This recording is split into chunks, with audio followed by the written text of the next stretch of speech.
Today I'm going to test out some stain and paint combo for use on these like small sculpture models. For this, I want to give it like a gray kind of, maybe mostly white, depends on how the colors turn out, because I want it to look like it's made of stone or concrete or something like this. I have a lot of brown here, which is not going to get me to the gray or white. However, there's a few other pieces that I also want to do some tests for. Generally speaking, I don't do a lot of like test runs, because like we talked about, I kind of just like, all right, well, this is a project, and in my mind, projects get started and then completed without like breaks, and take a week off and like see how I feel about it, you know, talk to a friend, like, you know, say a few prayers, whatever, to try and get my mind right. And I just like, I want to finish it. So I don't often do tests of like my stains and finishes, but with woodworking, it's kind of, I think it's unavoidable. You just have to, run a few tests, see how the stuff's going to dry, if it'll dry. Like, can I combine these two components together to get the color I want, to get the texture? So I'm trying to be responsible with my work.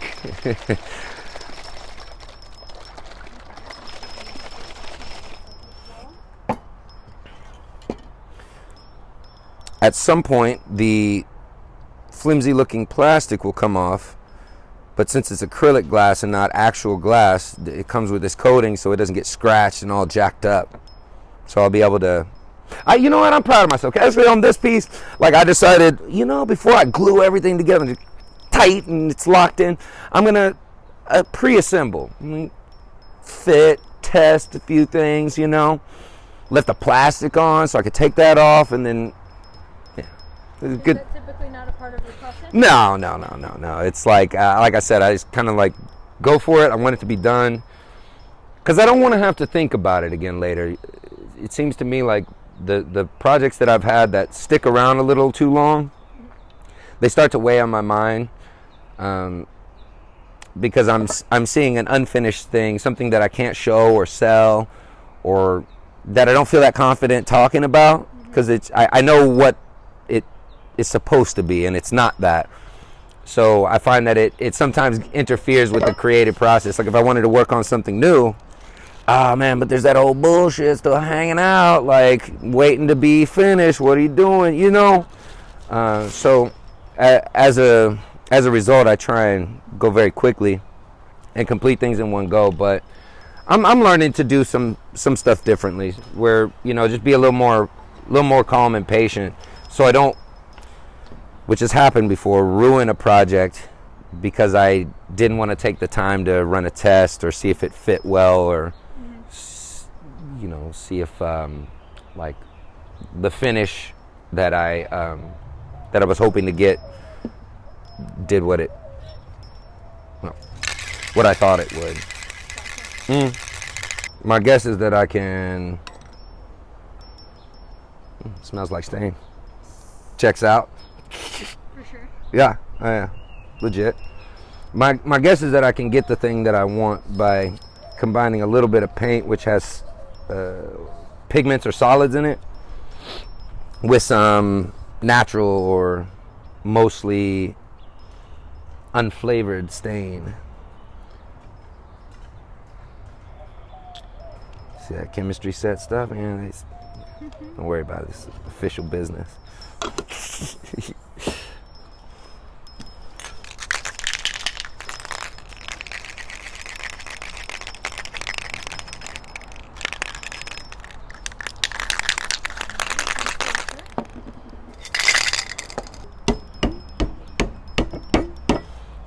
A lot of what I do and how I do it is related to the limitations that I put on myself. Like these pieces, as an example, could just as easily be built or constructed with new materials, right? There's nothing stopping me, thankfully, bless up, at this point, you know, from buying something new and using it. But I have kind of, I don't want to say I have like a sustainability mindset, but I really don't like waste. You know what I mean? And I'm cheap, so there's a lot of reasons that I wouldn't buy something new, as an example. Or, for instance, they sell stain in a gray, probably the same quality or like hue of gray that I would want, but I have these here. Why not use them is my attitude. So like a lot of the stuff that I make or paint or draw or construct or whatever it is just it's bound by those constraints that I put on myself. And for better or worse, I think it allows me to have like within some parameters, I feel like your creativity increases. And if I could just buy whatever the hell I wanted, well, why not just buy the piece instead of making the shit, right? You know what I'm saying? So I'm like, it's cool to me to have the opportunity to kind of stress myself. It's like, okay, really, how are you going to accomplish this, knowing that just buying a bunch of stuff, or you know what I mean, like taking a class on how to make something before you try and make it yourself. Like, what is that going to get me, and would I rather do it this other way? And like for the most part, I think it's been nice running these experiments from the beginning. Yeah, my mom often reminds me of this like small box that I have. Still have it, yeah. It's like it is my treasure collection. It's just like essentially when I was younger, I would take a walk with my mom or be out and about, and I'd pick up trash. It's like maybe a little, let me see. Yeah, it'd be something that looks like this. Well, this is trash. For sure it's trash. But I pick it up because it's interesting. It's a piece of material. It's something that I'm like, oh, wow, cool shape, cool texture, whatever. When I was real young, I'd put it in my mouth. I don't do that anymore. Sometimes. You see what it tastes like. I didn't know. I don't know. This might have a unique flavor. What's that mouthfeel? You know what I'm saying? But that like kind of finding something and just that's like random kind of acquisition is pretty. That's happened for forever, and so I think it kind of produced the interest in just working with what I got. Yeah, and there was a time at the beginning of all this art stuff where I didn't actually have a lot of finances to support buying fancy or exotic new materials. You know what I mean? So then it was really like you have this or you don't have anything, So this is well, back in the day I was I often liberated materials from the streets. Purloined is another good word to describe that, which essentially means stealing. But I'd see like maybe a construction site or something, and they leave a bunch of materials out, and I thought, well, that plywood looks pretty sweet, and I'm sure I could make something out of it, and usually I could, and I would. And so that's like that's how a lot of stuff got built. Many of my, I'm sure this table or that shed for sure, was made of, materials from the streets, as it were. I guess I'll just put it as way. I don't really steal stuff anymore. And I had like this really particular like set of parameters. Again, like it's all about the boundaries here. It's like, so what stuff would I be willing to take, and what stuff would I feel like is kind of inappropriate? Like I'm not gonna go to Home Depot, load up a cart full of lumber, and be like, later, right? Like that's just not. For some reason I thought that was less, I guess, respectful than like seeing it out and about.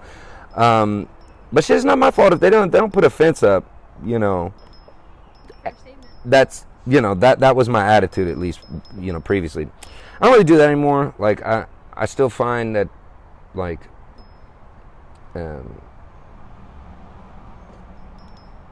like if I see it and it's out and it's truly useful, my standards have changed because I don't want to collect stuff that I can't use. Unfortunately, the nature of some of these materials is like if you don't use it, kind of like a language, you lose it. Yeah. You know, it gets degraded from being outdoors, or it gets all rusty, or the work you have to do to get it back to a usable state is more than it's worth. Right. You know, if I have to sand a piece of wood for a half a day before I can actually use it, Why? it's not worth it. Or if it became all warped and it's all, I can't fix that. So that's not gonna get me anywhere on a project. Yeah. I think the fascination with materials in general has always been there. So whether it's like something metal or stone or a rock or a piece of wood or whatever, I've always been like excited by that. I see. I think woodworking,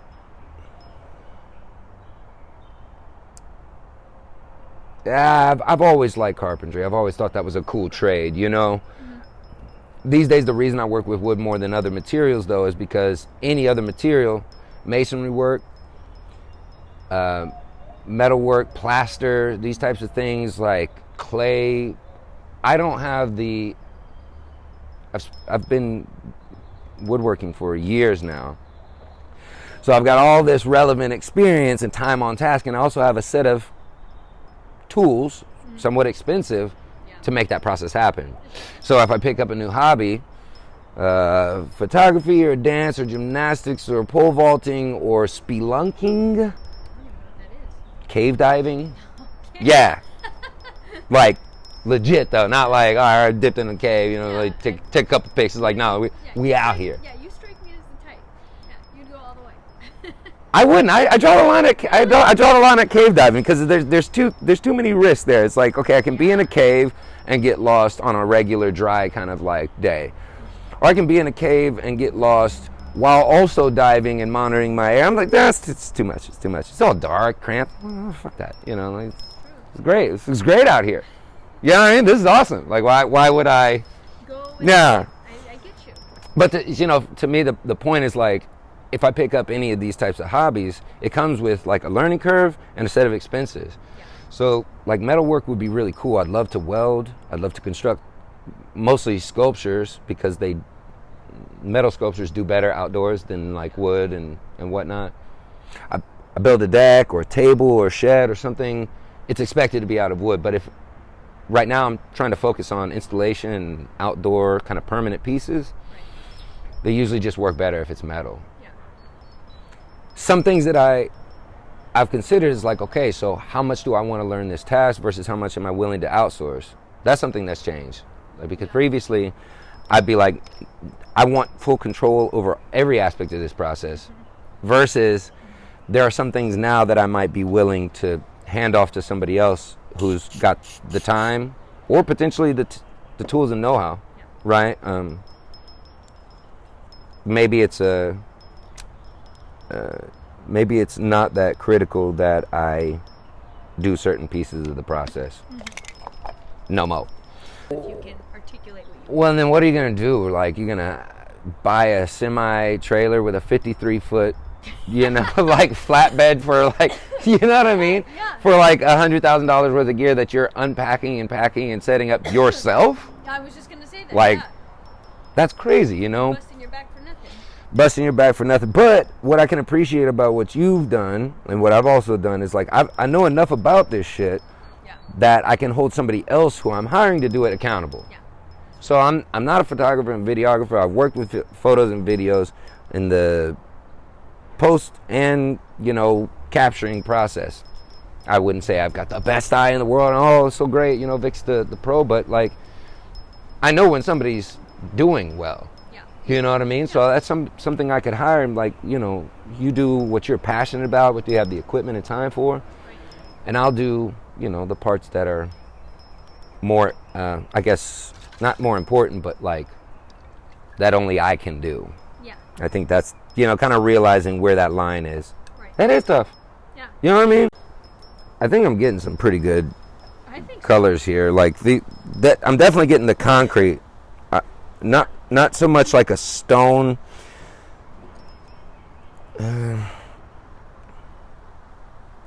Like the high contrast images you see of something like a Roman column from back in ye olde times, it looks like it's just white.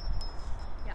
But, you know, on closer observation, there's nothing in the environment that's just white. There's nothing that's just black. So like even that gate over there or whatever, it's, you know, we'd call it black for simplicity, but it's got a whole crap ton of other grades of gray and black and some other stuff. Right. And so I'm thinking, how do I give it this look that's not, it's not just white, because if I want to do that, I just spray it white and we're done. We kind of give it like it's seen some action, like it's been weathered a little bit, is kind of my thinking, you know, give it some character, I guess. You know, this is like some sort of super dark brown, and I want to see, well, what's that going to be like with this gray paint? Because sometimes you know, just put them together, see what happens. Whatever.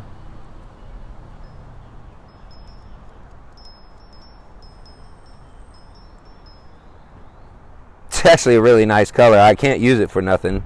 Well, not for this piece. Perhaps another one, but... Yeah, I mean, each one of them has like a different color and This, vibe. I don't know. this one right here is looking... I don't know, this one's just got kind of some green or something in it, but this one's dope. I think this one's like close, the closer of the batch. Yeah, I think so. Shit.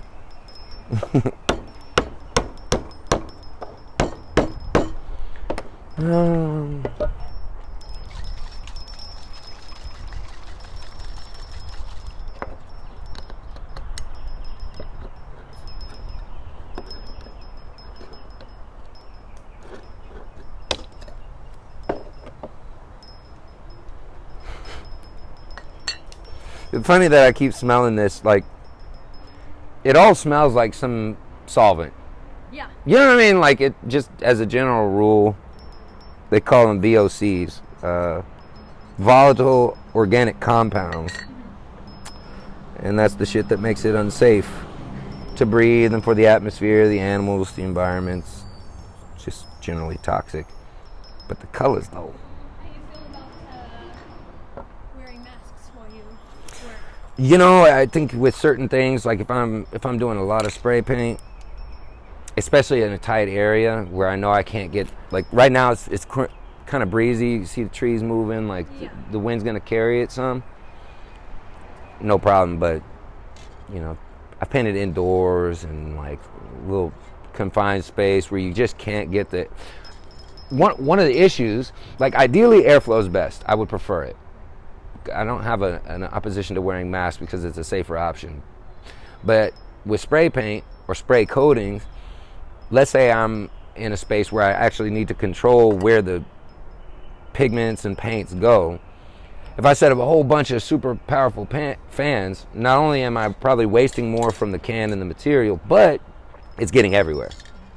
Like, so great, it's not in my nose, but now it's like on the baseboard. I didn't want it there. It's on the ceiling. That's bad. You know, it's on the, you know what I mean? So it's like the circumstances kind of define when that happens. And I mean, like with this stuff, it doesn't, I don't feel like it produces enough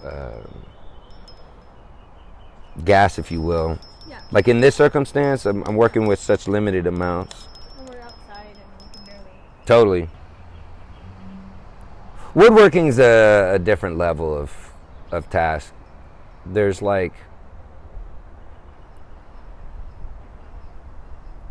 okay, so as an example, let's say I have a painting project, and I select the right type of brush, the right type of paint, and I've got the surface cleaned up. I put the paint on that surface, and like, assuming I did all those things right, it's kind of stable and flat and uniform and just does nothing. The unfortunate and somewhat interesting fact about wood is that it's gonna move and change. Like if I cut this piece of wood, for example, today, it will have a certain dimension. After the weather changes, which it will in Houston, a bunch, humidity level, it's gonna have a different dimension. So like if I cut it to the size that I think I need it and start, immediately and put it into play, that's great. If I don't, I run the risk of it not fitting later or not being stable. And so like I think some of the furniture that I've made specifically has been some of the most challenging but most rewarding, because there's a lot of risk there. The wood's a living material, and after you cut it down and dry it and whatever, it's still a living material because it moves and changes. And even from one piece of wood to the next, there's different densities in the material, so it'll take a stain differently on this square inch versus that square inch. It'll look completely different. So there's like a lot of challenges there, and for that reason I feel like it's particularly rewarding, because you get to see something that's not, it's going to change over the course of time. And what is it? Yeah. I'd say the furniture. Yeah, furniture is really challenging. The only time I've hated seeing something going, because I really don't like collecting my own shit. I know what it looks like. You know what I mean? Right. And as we spoke about previously, like if I keep something around, even if it's a finished piece, it starts to interfere with my ability to make new things. I have a limited amount of space. I'm not willing to buy a warehouse just to store stuff. I would rather other people have it. Right. I know what it looks like. Great, cool. I want to move forward. So I've only ever hated seeing something go when I've undersold it, and I've done that a lot with furniture. It's easy to undersell in an environment where like people are accustomed to getting a whole chest of drawers, 6 drawers, glass top, stable, black stain, whatever, for like $200. That's just not possible at my level of production. And I think Wayfair does a great job at providing those types of those items to people. So on the one hand, like, it's cool that I don't have to be a rich guy to have furniture, right? Like, that's accessible. Like a $200 place to store your clothes is, people need that. Right. But it's not something I want to or can produce at that price point. So, in the past, I kind of kicked myself like, all right, Vic, that was really, that might have been a $1,000 thing you just let go for, $400 or something. And less about the money and more not understanding the value of my craft. Because the money's gonna come and go. I've had fucking no money, and I've had a lot of money at various points in my life, so I'm not really stressing the money aspect, because whatever, it's meant to be spent and traded, and fine, I can get right with that. But it's just like not recognizing the value of my time, or not knowing that something was really special. Yeah. When you title a piece of art, it's kind of arbitrary. It's like, I paint, I wouldn't, because I don't. But if I were to paint a landscape with a mountain, I might call it, effervescence of memory. Some real, what, it sounds like a name of a painting, you know what I mean? Like, this is what, but it's arbitrary, it doesn't matter. And it can have the potential of informing the piece and making it perhaps more interesting, or like it's a talking point for you to describe your work. But it doesn't matter. I think the same thing is true of price. It's arbitrary. You just choose something, and then the reason it might get better is later you can associate from within yourself versus like looking at comparable. If you're doing something unique, it's going to be very difficult to look around and say who's doing what and at what price point are they selling. Because if I have a unique asset, it's not relevant what other people are doing. So that can be, I think, a challenge, but it's also kind of liberating, because then you don't have to worry about, oh man, so and so selling a piece for $600, when they might have a market that works for that. You know, there's somebody that, you know, may be able to sell a painting of theirs for, you know, $200, and the people that are consuming their work do so because they can actually afford it, right? Like, versus, you know, somebody that may be collecting paintings or artwork just for the commodity. So I think it's unwise to try and, even with price, like, compare your work to other people's, because it's never going to be quite accurate, especially if you have the intention of doing something original. Yo, so this one's pretty good. Like, that's definitely got like a stone or a concrete feel. This one right here. Let me zoom in 1 second.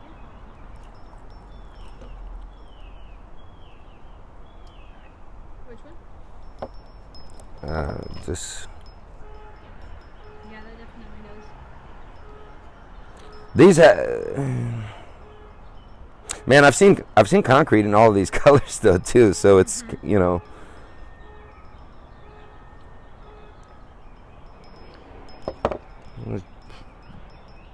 playing around here. Let's see what we get. A little golden oak on them boys. What's happening?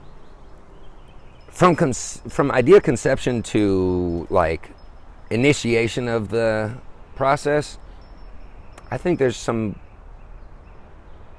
pretty substantial variables there. But I know from some experience that I tend to prioritize things, like anything, a mural,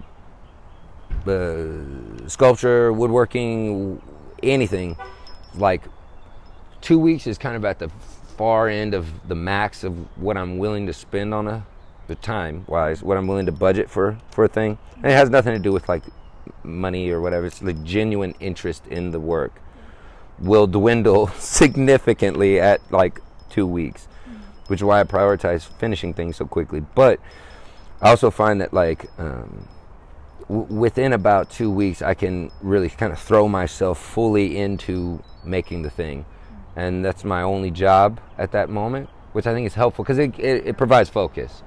I haven't had a lot of success outside of like testing stuff like this. Maybe I have to wait for something to glue, so efficiency is important. So I'll work on a little something else while this takes 12 hours to do that, and there's other things, there's 6 hours left. Okay, set the timer, blah blah. But for the most part, like piece to piece, like I want it to be done ideally within a week.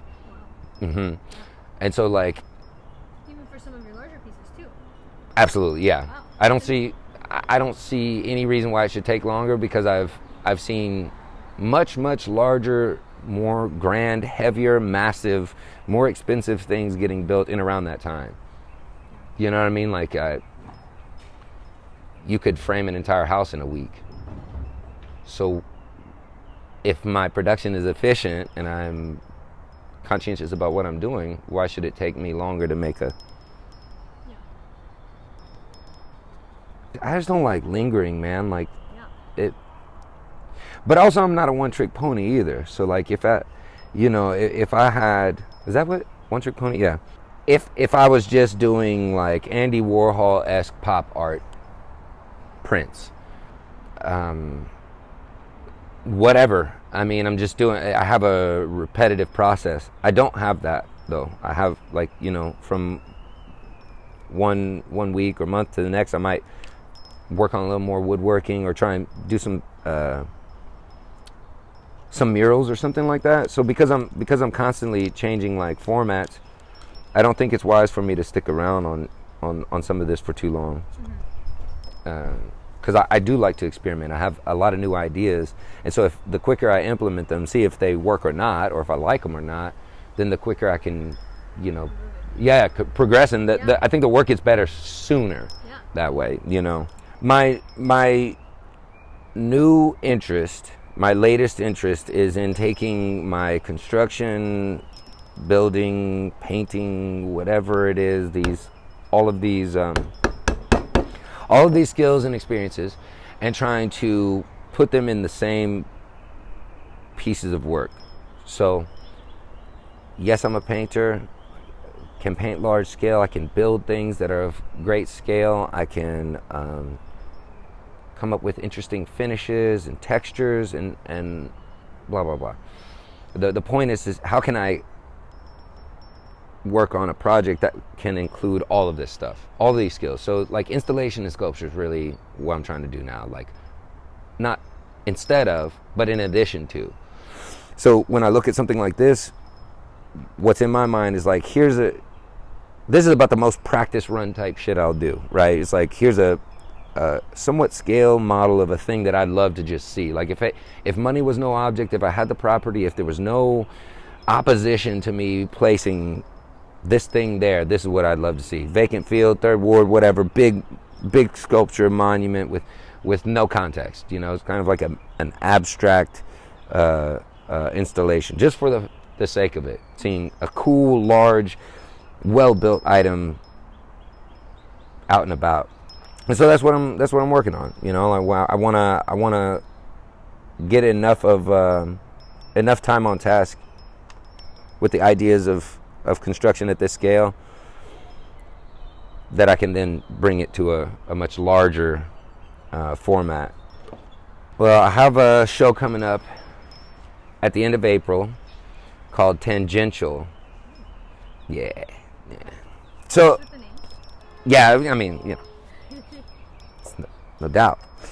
So tangential, the definition is something like loosely related or adjacent, but not like on the nose, right? So, you know, you could say perhaps like paint is tangential to stain, like they're related in a loose way that they're okay. So my thinking is the word tangent is related to geometry. Geometry is what I employ to make these pieces.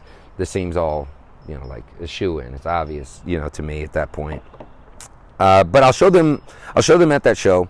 And, you know, the idea with this show is like, not only am I trying to like showcase my work, which I enjoy doing, be the center of attention, whatever, but also to see if I can pique people's interest, a different group of people who might be able to commission like really large scale stuff. You know, I want to show them small things, but also with the understanding that this can be scaled. Like I could do this tomorrow, start on this and make this happen somewhere. And that's really exciting to me. You know, it's like breaking into a new market and like having a different conversation about my work that's not just like, hey man, will you please buy it, or like, you know, support. It's more like, no, I want to collaborate on some larger scale things. Yeah, that's where I'm at now. I like that. Yeah, if I'd gone to any school, they probably would have taught me about that. But you know, like one of the benefits I've had is like plenty of opportunity, or I guess the willingness to experiment. Yeah. You know, so like kind of, and knowing the materials makes all the difference. It makes all the difference, because like if I picked up this material, it's one thing to like understand like in a laboratory condition where light strikes a prism and creates this amount of colors, and if I pick one in between, then I can break that down into its constituent parts and whatever. It's very scientific, it's very scholastic, and I think it's probably integral to some people's work. But in, let's just say, the non-academic world, this is what white looks like, you know? And that's what black looks like. And these products are different, and they apply differently. They take a different amount of time to dry, and this is just within spray paint. Oil, acrylic, charcoal, all these things, all these materials have very specific, like, needs. So I think, like, working with the material itself is really helpful, because then it's not like I'm theorizing that what this manufacturer suggests this will look like on whatever piece of wood that they applied this on, and then they took a picture of it, and this has been in my workshop so long it's like all faded. I have no idea what color that is. Yeah. Like that doesn't mean anything. You know, it's the manufacturer's kind of guidance that allows you to get started, but then it's like your own hand and experimentation that determines what it's gonna. Actually, you know what? This kind of texture is pretty sick. Like it's got a little bit of that brown But enough of the pigment of the white, I think. Like, that's pretty good. I could, because I don't want to I would just paint it if I was willing to hide the wood, but I don't want to hide the wood. I kind of want to have a little bit of that showing. That's got that's like Roman column white. I would say so. To me, you know, whereas these are much more of like a concrete kind of modern coating look. But that could be pretty you're pretty sick. good on that one. Yeah, yeah, that's pretty nice.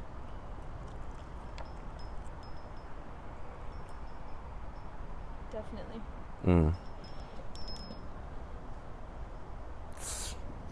It's funny. Like, did all this to come up with this? This is pretty simple. It's just like, you know what I mean? Like, mixing it, special. Like, it's all on the wrist, so I just gotta, you know what I mean? But like, no, pretty much just like a little paint and like. And your hands. You didn't really use a paintbrush on that either. That's true. Yeah. Yeah, that does give it that texture. I wonder Right. if what the paintbrush, it's like exactly white, and then you can see kind of through it later. I'm gonna consider that. I think I don't know whether I like the concrete or not, because like this to me looks as much like an old school kind of limestone or granite marble mass as it does like a freeway structure. Like you've seen these same forms in a freeway. That's interesting. Mm-hmm. And the same thing monumentally. I mean, this could look like a very monumental piece right here. Exactly. Interesting. Mm-hmm. Was there any particular inspo behind this particular piece? No, not necessarily, but what drives this to me is like the way I join the pieces. Okay. Like, so the way the piece looks is more related to how interested I am in linking these, this with this or this, you know. So it's more of an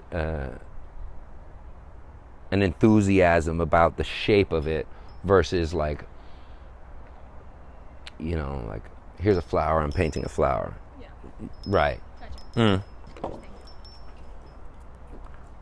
Maybe I can test a little of this on the back side. Up to you. Risky. I know, right? I'm like, yeah, no pressure. You don't gotta do it if you don't need to. You don't Yeah, right. But I'm like, whatever, you know, because like this can have a really inconsistent finish, and I think it'll still be cool. Like, it might even be more interesting. It might, because again, certain parts may look more weathered, or you know, so on and so forth, to kind of give that same effect that you were mentioning. Exactly. Yep, that's completely tan. Completely unrelated. Nice.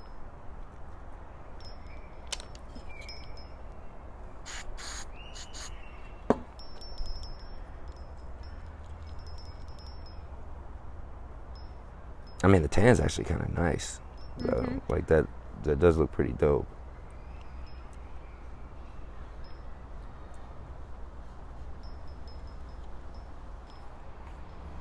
Sometimes this is why I don't test shit, because it's like, I'm just gonna have to fucking wing it anyway. You know what I mean? Like doing all this test. Let's see how, you know, like, is any of this even repeatable? I don't know. Although, you know, like looking at it, I like these better. Really? Yeah, because this, I don't think like, even though the white has some aspects of it, some aspects that I like, I don't think it's as stable. Like what I had to mix to get this is not, it's not gonna hold up. To get this to fit in there without breaking that piece, I had to put a little wax on it. And so I think the wax, which soaked into the surface, is preventing the stain from... Interesting. Yep. But if I sand it to get that wax off, I'll decrease the diameter and it'll fit too sloppy. So it's like, you know, there's a little kind of... It's the process that we speak of. Exactly. You know? And actually, it might be cool. I'll just leave this soaking in here and see what happens to it.